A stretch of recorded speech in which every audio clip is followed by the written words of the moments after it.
दोन्ही ठाकरे बंधूंची कौटुंबिक युती झालेली होती आणि त्यानंतर आज त्यांची राजकीय युती घोषित होते आणि ह्या सर्व युत्या घोषित होण्यामागं जर श्रेय कोणाचं असेल तर ठाकरेंचे जे मामा आहेत चंदू मामा वैद्य त्यांचं आहे.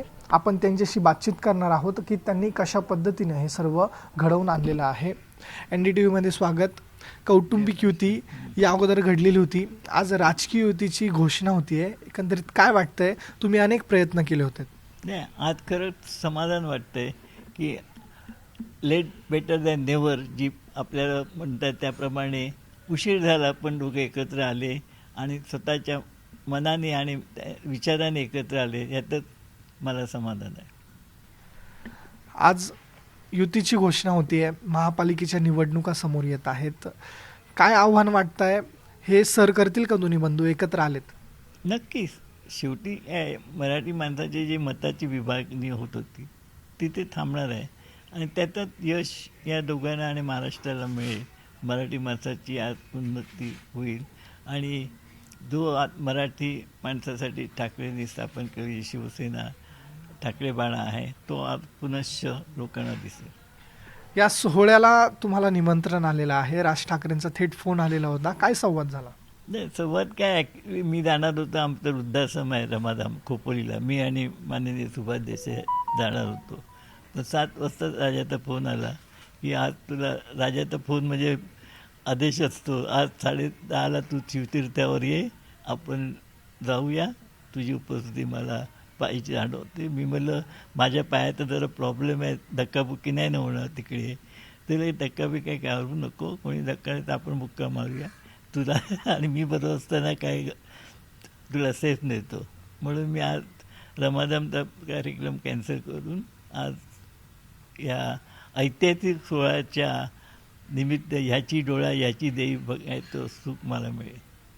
दोन्ही भाचे तुमच्या जवळ आहेत, त्यांच्याबद्दल त्यांचं जे नातं आहे ते तुम्ही पुस्तकरूपी बांधत आहात. काय नेमकं हे पुस्तक असणार आहे? कधी ते प्रकाशित होईल? नाही, हे पुस्तक मी बरेच दिवस झाले लिहित होतो. आमच्या म्हणजे वैद्य आणि ठाकरे कुटुंबाच्या आठवणी आहेत शॉर्ट.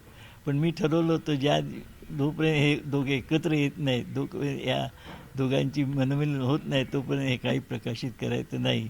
आणि त्यासाठी मी थांबलो होतो. आता माझा मार्ग मोकळा झाला आहे, लवकरच ते प्रकाशित करीन.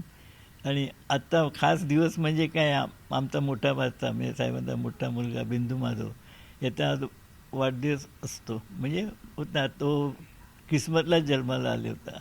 साहेब नाही म्हणायचं हा क्रिसमस बाबा आपल्याकडे आलेला आहे. आणि त्यावेळी तिचे सोहळा कौटुंबिक आनंद होता.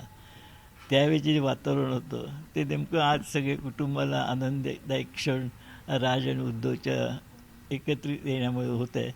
यात मला खूप खूप समाधान वाटतं. महापालिका निवडणुका घोषित झालेल्या आहेत. समोर भाजपचं आव्हान आहे, शिंदे गटाचं आव्हान आहे. कशा पद्धतीने आशीर्वाद द्याल तुम्ही आपल्या भाच्यांना?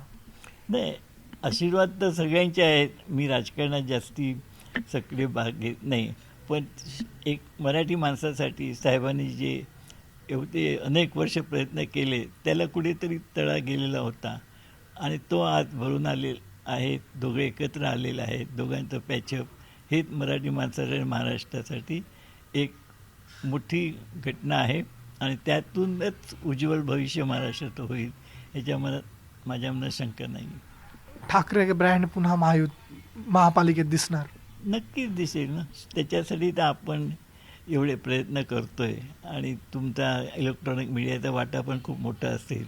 तर सर्वांनी मिळून आणि तुझ्या भावनेच्या आणि पूर्वजांच्या आशीर्वादाने या सगळ्या गोष्टी यशस्वी होतील असे मला मनोमन कामना आहे. धन्यवाद, तुम्ही आमच्याशी बातचीत केली. आपल्यासोबत होते उद्धव ठाकरे, राज ठाकरे यांचे मामा चंदू मामा वैद्य. त्यांच्याशी आपण बातचीत केलेली आहे आणि एकंदरीत 2 ठाकरे बंधू आज राजकीयदृष्ट्या देखील एकत्र येत आहे, त्यामुळे त्यांना आनंद आहे. कॅमेरा पर्सन सचिन सावंतसह मिरुती गणकवार, NDTV मराठी, मुंबई.